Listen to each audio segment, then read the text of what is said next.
Donc la social-démocratie est le grand vainqueur de la Seconde Guerre mondiale avec le communisme, donc le monde bipolaire, Est-Ouest. Qu'a fait donc la social-démocratie très concrètement concernant donc les bombardements? Alors, il faut savoir que ceux qui ont perdu la guerre, donc les Allemands, ont été jugés au tribunal de Nuremberg, qui était la ville où Hitler avait fait où faisait ses discours, on va dire, de propagande, de meeting politique qui rassemblait tous ses partisans au Square Palace. C'était donc à Nuremberg. C'est là que les hauts dignitaires du régime national-socialiste ont été jugés par les vainqueurs, à savoir donc l'alliance social-démocrate anglo-saxonne, américaine, britannique, canadienne et accessoirement française, puisque la France avait été vaincue pendant la guerre et qu'ensuite elle a collaboré avec l'occupant allemand par le biais du gouvernement de Vichy. Et au tribunal de Nuremberg, il y avait aussi donc les communistes, représentés par Staline. L'Allemagne a été accusée de crimes contre l'humanité, qui était une nouvelle notion juridique qui n'existait pas avant. Il n'y avait pas d'antécédent à ça, donc on a inventé le principe juridique de crime contre l'humanité.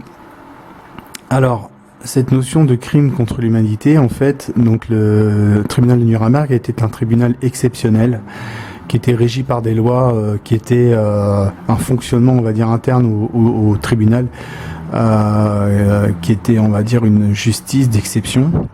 Et donc les Allemands ne pouvaient pas se défendre, ni pour apporter la preuve, ni pour contester des chefs d'inculpation dont on les accusait. Donc ils n'avaient aucune possibilité de prouver le contraire de ce dont on les accusait.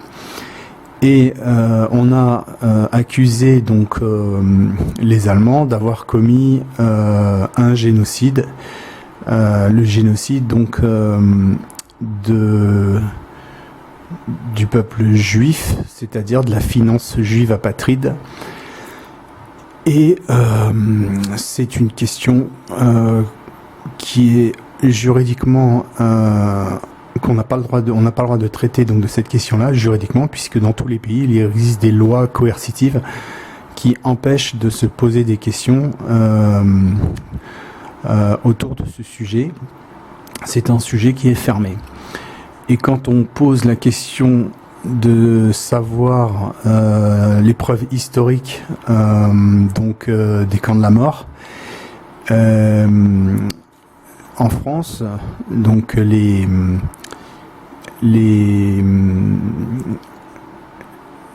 ceux qui soutiennent ces thèses disent que ça a eu lieu, on n'a pas en parlé, on n'a pas en apporté la preuve.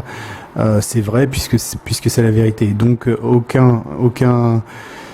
aucun débat historique n'est autorisé et c'est interdit d'en parler. Pourquoi ? Parce que les vainqueurs ont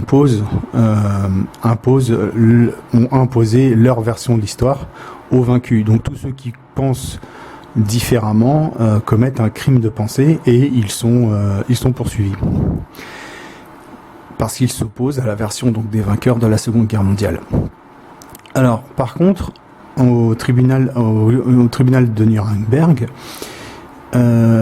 les alliés, c'est-à-dire l'alliance britannique, américaine et aussi française, puisque De Gaulle faisait partie donc de la résistance, donc il était associé à la social-démocratie occidentale, donc la France était associée par le biais donc du général De Gaulle.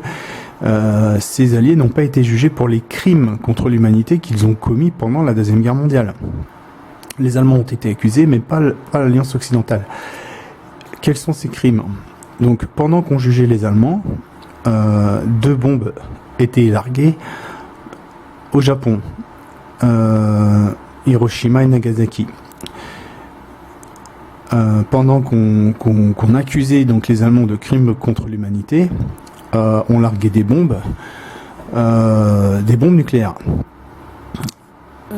Ces bombes nucléaires, donc, comme on le sait, donc les B-52, les bombardiers américains, avaient pour code secret donc Enola Gay, il y avait God Alone. Donc la bombe nucléaire a été la course, on va dire, à la fabrication de la bombe nucléaire entre l'Allemagne et les États-Unis a été gagnée donc par les Américains, et c'est Oppenheimer, on va dire, le grand scientifique qui a permis la mise au point de l'arsenal nucléaire de la première bombe atomique américaine. Donc c'est Oppenheimer, sur la base des travaux de la relativité générale de Albert Einstein.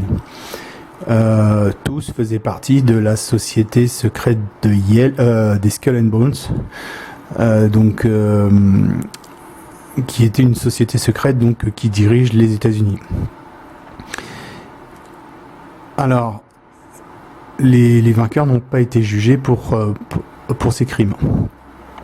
Ils n'ont pas non plus été jugés en ce qui concerne le génocide des villes de Dresde, Berlin et les villes françaises qui ont été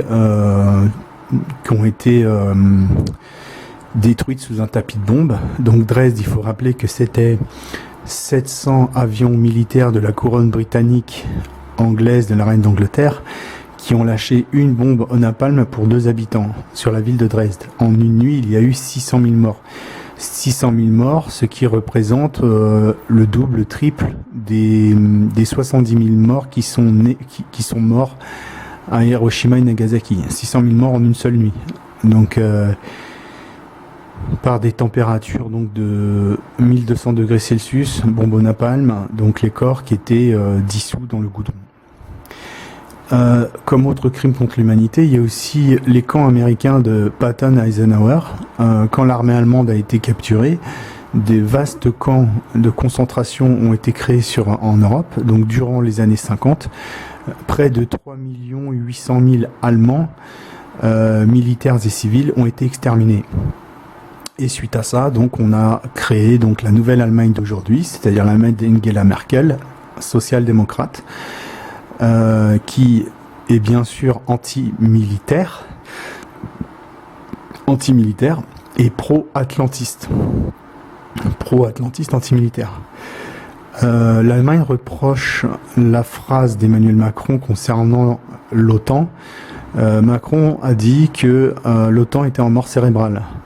Bon, les Allemands ont réagi de façon très violente contre Macron en s'offusquant, parce qu'ils sont pro-atlantistes, ils sont pro-américains, c'est-à-dire ils sont pour ceux qui les ont génocidés pendant la Deuxième Guerre mondiale. On parle bien sûr donc de l'élite. C'est l'Allemagne qui est en mort cérébrale depuis la Seconde Guerre mondiale. C'est lui le grand vaincu, donc c'est ce grand pays qui est le grand vaincu de l'histoire. Aujourd'hui, l'Allemagne est envahie par des millions et des millions de migrants. Et il y a un mouvement Pegida, qui est une réaction tout à fait naturelle contre ces envahisseurs extra-européens, notamment des Turcs, des Afghans, toutes les populations qui viennent donc du Moyen-Orient. Et ce mouvement Pegida regroupe toutes les populations allemandes qui veulent défendre leur identité germanique et européenne. Des grandes manifestations ont eu lieu dans les grandes villes allemandes telles que Dresde, donc la ville martyre au lendemain de la Seconde Guerre mondiale. Et il y avait donc des Femen de l'organisation Soros, donc les seins nus avec des slogans écrits sur la poitrine. Pegida, Bomb Again, ou Dresde Bomb Again, c'est-à-dire que les slogans c'était d'envoyer si l'Allemagne se réveille et redevient national-socialiste, l'ange de la destruction plane au-dessus de la tête de Dresde et de Berlin. Donc même si le peuple allemand réussit à renverser son élite social-démocrate d'Angela Merkel, pro-atlantiste, anti-allemande, Je crois que Merkel a même craché sur le drapeau allemand. En fait, à la fin, elle a pris le drapeau allemand, elle l'a mis à la poubelle de façon officielle lors d'un speech, une rencontre avec des chefs d'État européens. Donc même si le peuple allemand se libère d'Angela Merkel, plane au-dessus de leur tête l'ange de la destruction, c'est-à-dire ces fameux avions bombardiers qui peuvent génocider en une seule nuit des villes entières. En cela, on pense aux B-2 Spirit qui sont stationnés au Portugal, au large du Portugal, dans les villes des Açores.